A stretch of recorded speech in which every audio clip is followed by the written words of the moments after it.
मुफ्ती आसिम साहब, देखिए बात यह है कि इंश्योरेंस का मॉडल तो पाकिस्तान के क़याम के वक्त से चला आ रहा है।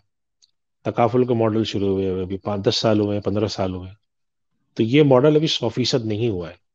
तो आपके जो सवाल है उसके जवाब में दो बातें मैं अर्ज करूंगा। एक तो ये कि मिनहिसुल मजमू हुकूमत पे, हम पे, सारे लोगों पे जिम्मेदारी आयद होती है कि वो जितनी भी हमारे पास ऐसी कंपनियां हैं जो कि कन्वेंशनल इंश्योरेंस पे चल रही हैं, उनको तकाफुल के मॉडल पे कन्वर्ट करें। बहैसियत एक मुसलमान के हमारा कॉन्स्टिट्यूशन, हमारा आइन ये कहता है कि हम कुरान और सुन्नत को फॉलो करेंगे।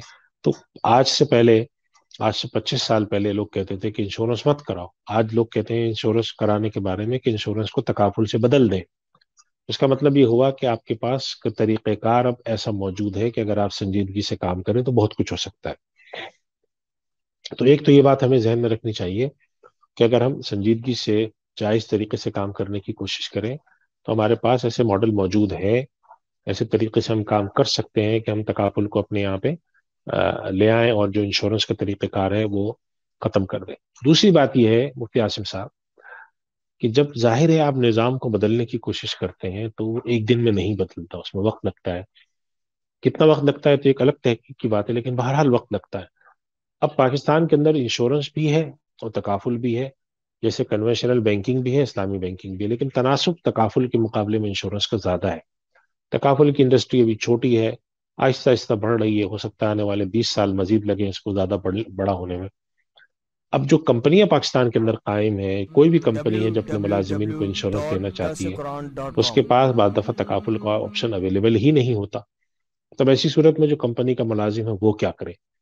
तो इसके बारे में मैं दो बातें अर्ज करता हूँ। एक तो ये है कि हर मुलाजिम को चाहिए, हर मुसलमान जो कि किसी कंपनी में मुलाजिम है, उसको चाहिए कि अपनी कंपनी के अंदर एक मुतालबा पेश करें कि आप हमारा इंश्योरेंस कराते हैं, आपसे गुजारिश है कि आप तकाफुल पॉलिसी भी रखें। ये बात हमने एक दफा पहले भी एक प्रोग्राम में कही थी कि हम ये समझते हैं कि जिस तरीके से प्रोविडेंट फंड को, अगर कोई किसी कंपनी के अंदर प्रोविडेंट फंड को कन्वेंशनल तरीके से मैनेज किया जाता है, तो हम उससे कहते हैं कि मुलाजमीन को चाहिए कि जाके अपने एम्प्लॉयर से दरख्वास्त करें कि आप इस्लामी इस्लामी तरीके से इसको चलाने का ऑप्शन रखें, ताकि वो हमारे साथी जो चाहते हैं कि हम बिल्कुल इंश्योरेंस को न लें, कम से कम उनके पास एक ऑप्शन तो अवेलेबल हो। यही मामला तकाफुल में भी होना चाहिए कि तकाफुल की पॉलिसियां जाकर अगर वो खरीदें तो लोगों के पास कम से कम एक ऑप्शन अवेलेबल हो।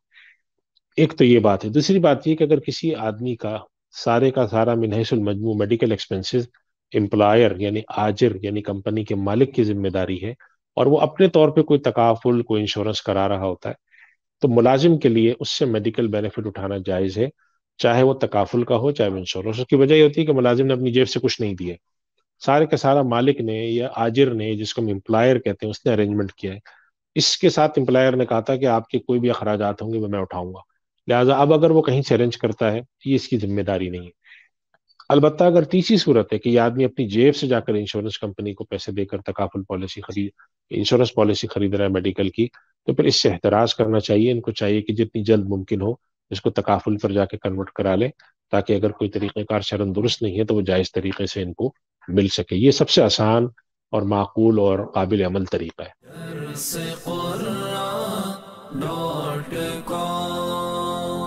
www.dasquran.com